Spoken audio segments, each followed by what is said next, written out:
పూర్తి వివరాలు చూసే ముందు మా ఛానల్ ని సబ్స్క్రైబ్ చేయడం మర్చిపోకండి. శ్రీ గురుభ్యో నమః. శ్రీ మహాసరస్వత్యై నమః. ఓం నమః శివాయ. నారాయణ శాస్త్రి ఆస్ట్రాలజీ ఛానల్ వీక్షిస్తున్నటువంటి ప్రేక్షక మహాశీలకు స్వాగతం, సుస్వాగతం. ఈరోజు మనము 2025 సంవత్సరం జూలై నెల 13వ తేదీ నుంచి నవంబర్ 28వ తేదీ వరకు మొత్తం 139 రోజుల పాటు శని భగవానుడు మీనరాశిలో వక్రంలో సంచరిస్తున్నాడు. ఈ వక్రంలో సంచరించేటటువంటి రోజులలో సింహరాశి వారి మీద ఎటువంటి ప్రభావం ఉంటుంది? సింహరాశి వారికి ఎక్కడ సంచరిస్తున్నాడు? అష్టమ స్థానంలో సంచరిస్తున్నాడు. సింహరాశి వారికి 6 మరియు 7 స్థానాలకు అధిపతి. ఈ సింహరాశి వారికి అష్టమ స్థానంలో శని వక్రంలో సంచరించేటటువంటి సమయంలో ఫలితాలు కొంచెం గంభీరంగా, లోతుగా, అంతర్ముఖంగా, ముఖ్యంగా చెప్పాలంటే కర్మపరంగా కూడా ఉంటాయి. అసలు ప్రధానంగా అష్టమ స్థానం అనేటటువంటి దేన్ని సూచిస్తుందంటే ఊహించినటువంటి అకాలమైనటువంటి ఘటనలు, అంటే అన్ఎక్స్పెక్టెడ్ థింగ్స్ మొత్తానికి మనకు 8th హౌస్లో తెలుస్తాయి. అలానే రహస్యపరమైనటువంటి శత్రువులు, మానసికమైనటువంటి పరిణామాలు, ఆత్మశోధనకి, ఇంకా చెప్పాలంటే ఆకస్మికమైన ఖర్చులకి, ఆకస్మికమైనటువంటి ధనలాభానికి, జీవితంలో అనూహ్యమైనటువంటి మార్పులు, ఇవన్నీ కూడా మనకు 8th హౌస్లో తెలుస్తాయి. ఇక్కడ ప్రధానంగా కర్మకారకుడు కదా, కర్మకారకుడు అయినటువంటి శని 8th హౌస్లో వక్రంలో సంచరించేటప్పుడు ఈ సింహరాశి వారికి వృత్తి ఉద్యోగ రంగాలు ఏ విధంగా ఉంటాయంటే, వృత్తి ఉద్యోగాలలో ఊహించినటువంటి మార్పులు సంభవిస్తాయి. కొన్ని పరిస్థితులు అత్యంత విచిత్రంగా మారే అవకాశం కూడా ఇక్కడ ఈ రాశి వారికి కనిపిస్తుంది. అలానే మీరు నిర్వర్తించేటటువంటి విధులలో ఘర్షణలు ఎక్కువగా జరిగే అవకాశం ఉంది. కాబట్టి ఘర్షణలకు పొరపాటున కూడా అవకాశం ఇవ్వకండి. ఇంకా చెప్పాలంటే కొన్ని కఠినమైనటువంటి నియమాలు కానీ క్రమశిక్షణాపరమైనటువంటి చర్యలు కానీ తీసుకునే అవకాశం కూడా ఉంటుంది. కాబట్టి చేసేటటువంటి వృత్తి ఉద్యోగ వ్యాపారాలలో టైం సెన్స్ అనేటటువంటిది ఇక్కడ ఈ రాశి వారు ఖచ్చితంగా పాటించాలి. అలానే మీ హయ్యర్ అథారిటీస్ ఎవరైతే ఉంటాయో వాళ్ళ యొక్క కంట్రోల్ కానీ, పర్యవేక్షణ కానీ అవి మీ మీద చాలా ఎక్కువగా ఉంటాయని మీరు గుర్తుపెట్టుకోవాలి. అలానే వృత్తిపరమైనటువంటి మార్పులు, అంటే ఎవరైనా సరే చేస్తున్నటువంటి వృత్తి కానీ లేదా ఉద్యోగం కానీ మారాలనుకుంటారో ఈ సమయంలో మీకు తడబాటు ఎక్కువగా ఉంటుంది. సాధ్యమైనంత వరకు ఆల్రెడీ అష్టమ శని జరుగుతున్నది, దాంట్లో శని వక్రంలో సంచరిస్తున్నాడు. కాబట్టి నవంబర్ 28వ తేదీ వరకు సాధ్యమైనంత వరకు ఉద్యోగ మార్పులు పెట్టుకోకుండా ఉండటం అనేటటువంటిది ప్రధానంగా చెప్పదగినటువంటి సూచన. ఇక్కడ ఎవరైతే ఈ సింహరాశిలో జన్మించినటువంటి వారు వృత్తి ఉద్యోగ వ్యాపారాలలో క్రమశిక్షణతో ఉంటారో అటువంటి వారు చక్కటి ఫలితాన్ని పొందుతారు. ఆర్థిక పరిస్థితి అంటే జనరల్గా శని భగవానుడు వక్రంలో సంచరించేటప్పుడు మన గత జన్మ ఫలితాలను మనకు ఇస్తాడు. అంటే గత జన్మ కాదు, గతంలో మనం చేసినటువంటి కర్మ ఫలితాలు మనకి అందిస్తాడు. మరి అష్టమ స్థానం అనేది ఆర్థికానికి సంబంధించిన, అంటే ఫినాన్షియల్ మ్యాటర్స్ కూడా సంబంధించిన స్థానం. కాబట్టి ఈ పాత అప్పులు కానీ, వడ్డీలు కానీ, లీజులు కానీ ఏవైతే ఉంటాయో అవి రాక చాలా ఇబ్బంది పెడుతూ ఉంటాయి. అలానే పెద్ద పెద్ద మొత్తాలలో, అంటే పెద్ద పెద్ద హ్యూజ్ ట్రాన్సాక్షన్స్ చేసేటప్పుడు వాటిలో ఆలస్యం జరుగుతూ ఉంటుంది. కానీ ఇన్సూరెన్స్ సంబంధించినటువంటి విషయాలలో మాత్రము లాభాలు పెరుగుతూ ఉంటాయని చెప్పాలి. అలానే పెట్టుబడుల్లో అంతర్గతంగా ప్రమాదాలు ఉంటాయి, అంతర్గతంగా నష్టాలు ఉంటాయి. కాబట్టి దాని గురించి డీప్ ఎనలైజేషన్ లేకుండా, దాని గురించి పూర్తిగా నిశితంగా పరిశీలించకుండా మాత్రము పెద్ద పెద్ద పెట్టుబడులు ఈ శని వక్రంలో సంచరించేటటువంటి రోజుల్లో సింహరాశి వారు పెట్టకూడదు.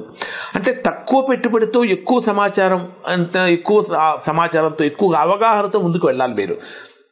మరి సింహరాశి వారి యొక్క మానసిక స్థితి ఏ విధంగా ఉంటుంది, ఆరోగ్యం ఏ విధంగా ఉంటుందని కనుక మనం పరిశీలించినట్లయితే అష్టమ స్థానం ఆరోగ్యానికి కూడా సంబంధించిన స్థానం. కాబట్టి ఈ అష్టమంలో సంచరించేటటువంటి శని వక్రంలో సంచరించేటప్పుడు మనకు తెలియకుండానే కొంచెం ఇంటర్నల్ ఫియర్స్ అనేటటువంటివి పెరుగుతూ ఉంటాయి. అంటే అంతర్గతమైనటువంటి భయాలు, కొన్ని అనుమానాలు. వాస్తవంగా చెప్పాలంటే వాస్తవం కన్నా కూడా అనుమానం అత్యంత భయానకం, ప్రమాదం అని చెప్పాలి.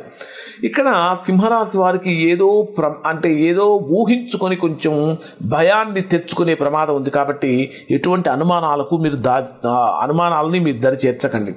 ఇంకా ఈ అనేక రకాలైనటువంటి నెగిటివ్ థాట్స్ తోటి, నెగిటివ్ థింకింగ్ తోటి కొంచెం నిద్ర కూడా తగ్గే అవకాశం ఉంటుంది. మీరు కూడా ఖచ్చితంగా అంటే సింహరాశి వారు కూడా ధ్యానం, ప్రాణాయామం చేయడం అనేటటువంటి చాలా మంచిది. ఆరోగ్యపరంగా కనుక తీసుకుంటే ఎక్కువగా వీళ్ళు పొల్యూషన్ బారిన పడే ప్రమాదం ఉంటుంది. కాలుష్యపరమైన సమస్యలు కలుగుతూ ఉంటాయి.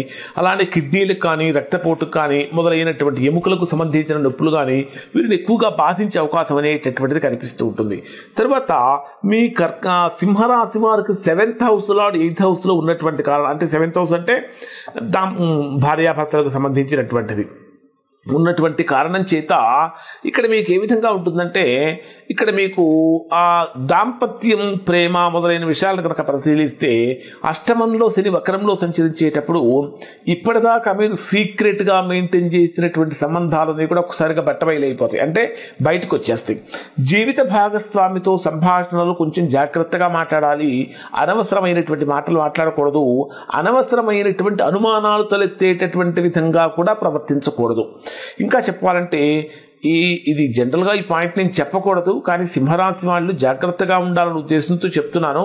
జనరల్గా ఇట్లాంటివి చెప్పడానికి నేను పూర్తిగా వ్యతిరేకం. ఎందుకంటే వివాహేతర సంబంధాల విషయంలో సింహరాశి వారు అత్యంత జాగ్రత్తగా ఉండాలి. ఎందుకంటే శని ధర్మాన్ని రక్షిస్తాడు. ఎప్పుడైతే సింహరాశి వారు అధర్మ మార్గంలో ప్రయాణిస్తూ ఉంటారో ఖచ్చితంగా వేటు పడుతుంది, శిక్ష పడుతుంది. కాబట్టి ఎందుకంటే మనము బయట వాళ్ళు ఎవరో చూడకపోయినా భగవంతుడు చూస్తూ ఉంటాడు. మన కర్మ మనల్ని ఖచ్చితంగా ఎప్పుడు వెంటాడుతూ ఉంటుంది.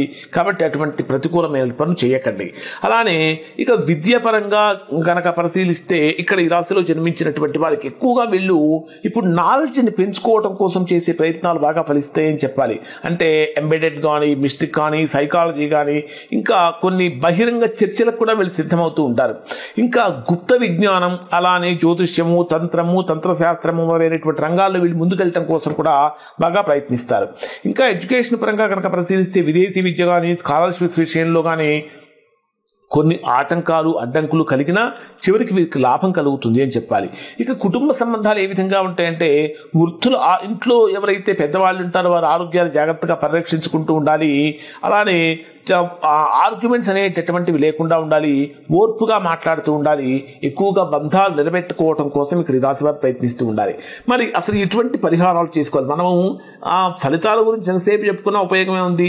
ఏం చేస్తే నెగిటివ్ కాస్త పాజిటివ్గా మారుతుందని కనుక మనం పరిశీలించినట్లయితే ఖచ్చితంగా ప్రతి శనివారం రోజున నల్లటి దుస్తులు ధరించి మీకు దగ్గరలో ఉండేటటువంటి దేవాలయానికి నువ్వుల నూనెను అక్కడ దీపారాధన చేయమని ఇవ్వండి. అంటే నువ్వుల నూనె దానం చేయండి. అలానే ఓం శం శనైశ్చరాయ నమః అనేటటువంటి మంత్రం ప్రతిరోజు 108 సార్లు చేయటం వలన మానసికమైనటువంటి ప్రశాంతత మీకు ఖచ్చితంగా కలుగుతుంది. ఈ అష్టమ శని ప్రభావం, అంటే అష్టమంలో శని సంచరిస్తున్నటువంటి కారణం చేత మీకు వీలైతే తలకు ఒక బ్లాక్ కలర్ హ్యాండ్ కర్చీఫ్ లాంటిది కట్టుకోవడానికి ప్రయత్నం చేయండి. ఈ 139 రోజుల పాటు బ్లాక్ కలర్ హ్యాండ్ కర్చీఫ్ వాడండి. దానివలన మీకు కొంతవరకు ప్రతికూలత అనేది తగ్గుతుంది.